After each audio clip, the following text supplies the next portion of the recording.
Okay, this video is basically a follow-up to a video I did a few weeks ago around the time of the eclipse in North America. I did a quick video showing why when the moon rises in the east and sets in the west every day, why did the shadow of the eclipse move west to east, which seems the opposite direction. So I tried to explain really quickly in that video why that happens. Here I spent a little bit more time, and I'm actually going to show an example with a shadow moving across, and hopefully this will be a little clearer.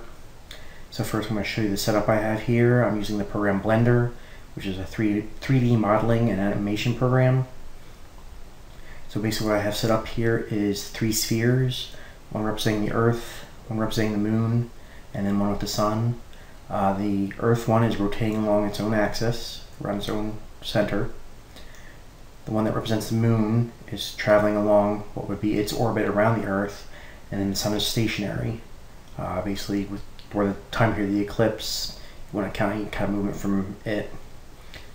So basically, the Moon is going to, the sphere is going to block light coming from the Sun here and going to the Earth, and you'll see a shadow go across the surface of the Earth. This is actually giving off light in this scenario. So I'll zoom in here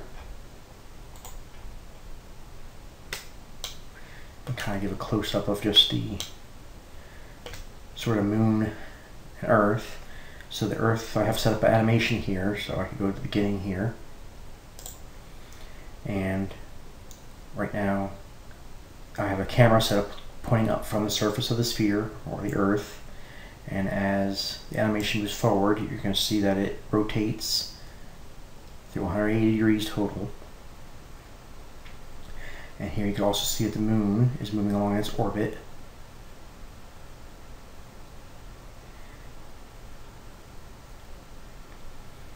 And you can see here, since the Sun is directly off to the right here, as the animation goes on, the Moon will come between the Sun and the Earth and cast a shadow. And you'll also, if you look here, I have a split screen, and right now in Blender I have the camera that's connected to the surface of the Earth and pointing out. I have that view of that camera here on the right. So as you move forward, the yellow sphere is the Moon, as seen from this camera, and the white sphere is the Sun off in the distance. So as I move forward, and as the Earth rotates, you see that the Moon comes into view on the left side here. Now that would be like the Moon rising in the east, because this camera is oriented with the top of the camera to the what would be the north of the sphere and the bottom to the south. So it would be like you're laying down on the surface of the Earth with your head pointing towards north. So left to be east. So the Moon here in the simulation is going from west to east here, and it's going in the same direction as Earth is rotating. Because the way the Earth rotates, you'll see that the Moon is rising in the east and setting in the west, and you can also see here where it lines up and blocks the Sun. Again, the Moon is still traveling in the same direction as the Earth is rotating, but again, you'll see the Moon rise in the east and set in the west. But then I could change perspective, and if I change camera, so I select a different camera, and now I want to change to that view on the right here. So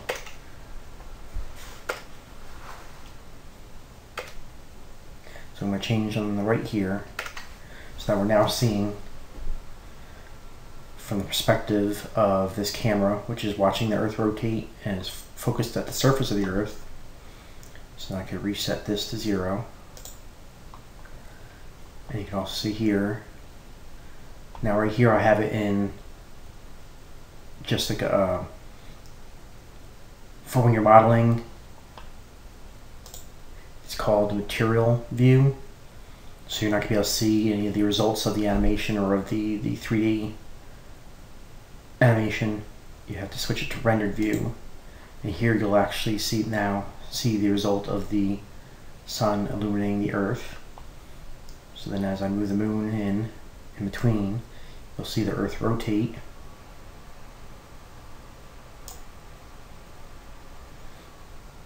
And you also see I drew some lines along the surface to show how quickly the surface itself is moving along.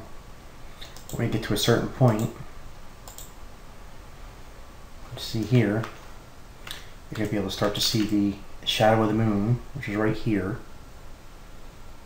And you can see it's behind this line, but as I move forward in the animation, you can see that it is catching up to that line, which means that the shadow is actually moving across the surface faster than the surface is itself, which is showing how the moon shadow is moving faster than the Earth itself is rotating, so that causes the shadow to move from west to east. And here you can see it, the shadow's caught up with that line, and now it's actually past the line, so it's actually going faster than the Earth is rotating. So that's why the eclipse moved from west like this, across the United States to the east, and then went past. And that's because even though from the perspective of the Earth looking out, because of its rotation, the Earth will rotate past the moon and it will appear to be rising in the east and setting in the west. But when viewed from light coming from the sun, going past the moon and being blocked by the moon and hitting the Earth, the moon is actually traveling twice as fast as the Earth is rotating, so that its shadow outpaces the surface of the Earth, and the shadow, as it goes in between the sun and the Earth, moves faster than the rotation of the Earth, and you see the shadow go from west to east. So hopefully this kind of helps clear up kind of the confusion as to why it seems to be opposite, that it's rising in the east, setting in the west, but the shadow moved from west to east. But hopefully this will kind of clarify that and kind of show an example of how that was possible. So thank you for watching.